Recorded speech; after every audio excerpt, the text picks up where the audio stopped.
នេះនំប៉័ងដែលខ្ញុំអូបានឡាឡា អឺដឺមុនប៉ាងហ្នឹងហើយតម្លៃដូចជា500អូខេយើងដល់ពេលទៅផ្ទះវិញហើយនៅនេះចង់ថាប្រជាជនគេច្រើនគេដើរច្រើនអញ្ចឹងណាហើយមានវិហារស្តៀង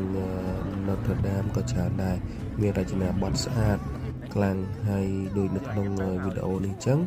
មានសំណង់មួយទាំងមូលនេះដូចនៅក្នុងរឿងអញ្ចឹងស្អាតមែនតើហើយខ្ញុំបានដើរឆ្លងកាត់ស្ពានទៅហើយយើងជីប៊ីសទៅវិញអញ្ចឹងណាហើយក៏ឃើញទេសភាពស្អាតក៏ថតមួយទៀតទៅនិយាយទៅគឺសំណង់អគារគឺអគារបុរាណច្រើនហើយអ្នកដែលចូលចិត្តបុរាណប្រហែលជាត្រូវហើយដែលមកនៅនេះអញ្ចឹងណាមកលេងនៅរូអងហើយមែនទៅមិនមានតែមានទឹកមានអីឲ្យយើង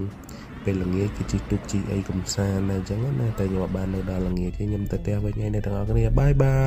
យ